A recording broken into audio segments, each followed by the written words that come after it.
여러분 안녕하십니까? 계속해서 대구 경북 소식 전해드립니다. 대구도시철도 3호선 운행이 어제 전면 중단됐다가 밤사이 복구 작업을 거쳐 오늘 새벽 첫 차부터 운행을 재개했습니다. 이번 사고는 선로의 구조적 문제 때문인 것으로 드러나 대책이 시급합니다. 김철우 기자가 취재했습니다. 모노레일인 대구도시철도 3호선은 지상 20m 높이에서 전기로 움직인다는 것을 제외하면 일반 열차와 크게 다를 바가 없습니다.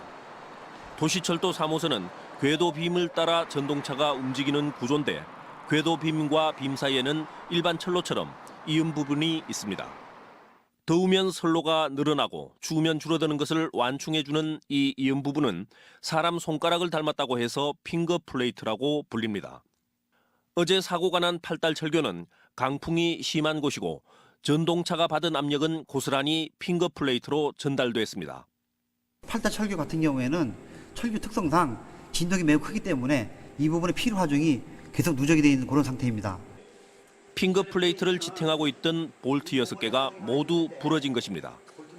이 조인 튜브가 기본적으로 50mm인데 팔달철교는 51cm입니다. 그러다 보니까 이 볼트 부분에 걸리는 힘 모멘트가 굉장히 커서 그래서 이 볼트 부분이 절선된 걸로. 떨어져 나간 핑거 플레이트가 전동차에 끼인 채 주행하면서 궤도 옆부분에 붙어있던 전기장치들이 부서지고 손상된 것입니다. 제자 8개, 전차선로 길이가 30m입니다. 그 부분을 복구하기 위해서 일시 중지했던 사고입니다. 대구도시철도공사는 일본에서 도입한 핑거 플레이트의 문제점을 개선하기 위해 자체 개발한 이음 부분으로 교체하고 있던 중 사고가 발생했다고 밝혔습니다. 하지만 이번 사고가 외부 충격을 버티지 못한 구조물이 부서지면서 발생한 만큼 단순 교체보다는 정밀 구조 검사와 종합 진단을 바탕으로 한 보강 작업이 뒤따라야 할 것으로 보입니다. MBC 뉴스 김철우입니다. 대구시가 하는 터무니없는 일 가운데 하나 보도하겠습니다. 정부가 문화계 블랙리스트 진상조사를 했는데 중앙정부를 제외한 지방자치단체는 오직 한 곳, 대구시가 관여했다고 지적했습니다. 당연히 사후 조치를 해야 하는데 대구시는 어떤 자세를 취하고 있을까요? 윤영균 기자가 취재했습니다. 근현대사를 살아온 인물 516명을 묘사한 모자이크 작품. 전복된 난민선에 붙인 소제목 2014년 4월 16일.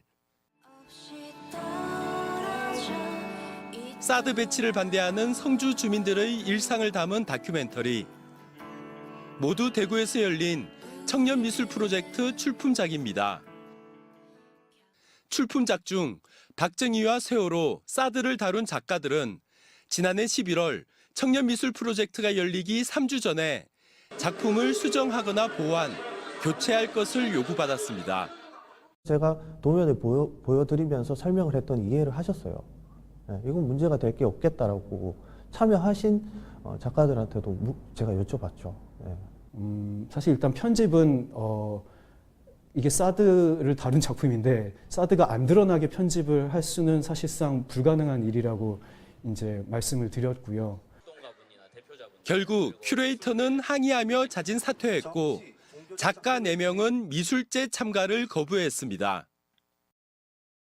1차로 전화가 와서 박문칠 감독 작품을 회의 자료에서 빼고 이제 회의를 진행을 해야 될 것 같다.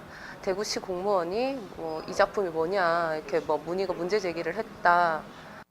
문화예술계 블랙리스트 진상조사위원회는 9달 조사 끝에 지난 4월 대구시가 이 청년미술 프로젝트에 부당하게 개입했다고 결론 내렸습니다. 수사 의뢰나 징계를 권고한 곳 중 중앙부처나 공공기관이 아닌 지방자치단체는 3명이 포함된 대구밖에 없습니다. 하지만 진상조사 이 결과가 발표되고 5달이 넘도록 문제가 불거지고 거의 1년이 다 되도록 대구시는 별다른 조사도 대책도 내놓지 않고 있습니다. 이 행사를 올해 또 할 거예요. 하는 거에 대해서도 공청회를 하거나 열린 자세로 이야기한 것이 없고요. 그리고 작가들하고 공식적으로 만나서 어떤 요구나 이야기나 이분들이 왜 이런 문제 제기를 했는가에 대해서 들은 바도 없거든요. 문화체육관광부는 이미 블랙리스트 조사위원회의 공고에 따라 7명을 검찰에 수사 의뢰했고 40여 명을 징계했습니다. MBC 뉴스 윤영균입니다. 청와대에 있는 석불 좌상을 원래 있던 경주로 돌려받기 위한 운동이 다시 속도를 내고 있습니다. 경주 시민단체와 경주시 그리고 시의회는 범시민추진위원회를 구성해 우선 경주박물관으로 옮겨온 뒤 원래 절터에 안치하기로 했습니다. 김철승 기자입니다. 청와대 경내에 있는 경주 방영대자 석조열의 좌상입니다. 석굴암 본존상을 닮아 당당하고 균형 잡힌 특징으로 지난 4월 보물로 지정됐습니다. 이 통일신라시대 석불 좌상을 경주로 반환받기 위한 운동이 재점화되고 있습니다.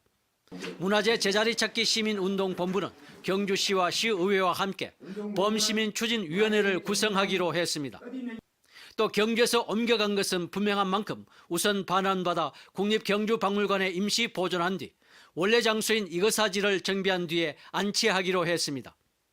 이를 위해 우선 청와대와 문화재청 등을 방문해 청와대 석불은 일제시대 일본인이 총독에게 상납한 약탈물이라며 반환 당위성을 강조하기로 했습니다. 일제 강점기 때 불법으로 옮겨간 문화재를 경주로 제자리로 찾는 것은 적폐청산에 제일 가는 가치 있는 일이라고 생각됩니다. 큰 걸림돌은 현재처럼 청와대에 두는 것도 상징성이 크다고 보는 조계종단과 원래 자리가 명확하지 않다는 입장인 문화재청을 설득하는 것입니다.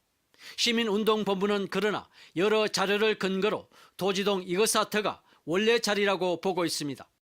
베라우치 총독이 박물관 직원을 보내서 경주 현장 조사를 했습니다. 그때에 경주군 도지리에서 가져왔다라고 출장 법명서에 남기고 있기 때문에 시민운동본부는 앞으로 정당한 절차를 거쳐 국립중앙박물관에 있는 감산사 석조미륵보살 입상과 석조 아미타 열의 입상, 그리고 남산 삼능계 석조 열의 좌상 등도 돌려받는 운동에 나서기로 했습니다. MBC 뉴스 김철승입니다.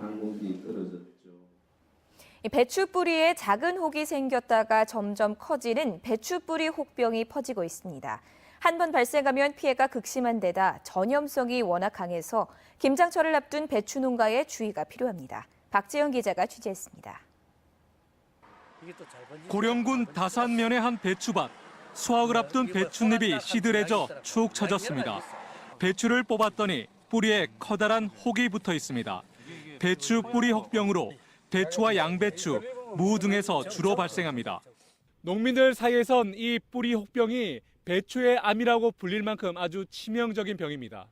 90% 수확을 못 했습니다. 그리고 원래는 제가 이제 다른 작물로 대체를 많이 했지. 토자가 토양을 통해 잘 옮겨 다녀 농기계와 작업자 등이 다른 밭을 오염시키는 등 전염력이 워낙 강해 순식간에 뿌리 혹병이 퍼질 수 있습니다. 심하면 뿌리가 썩고 수확량도 크게 줄어 농사까지 포기해야 할 정도입니다. 발병된 토양에서 작업했던 농기구라든지 이런 것들은 깨끗하게 세척을 해야 되고요.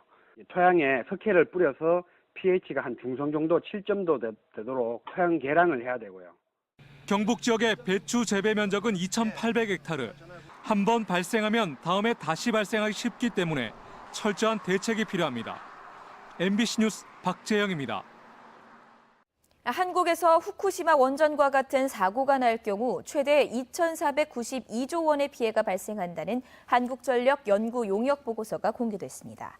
더불어민주당 이훈 의원이 공개한 자료에 따르면 중대 사고 발생 시 국내 원전의 총 손해비용은 고리 2,492조 원, 월성 1,419조 원, 영광 한빛 907조 원, 울진 한울 864조 원으로 나타났습니다.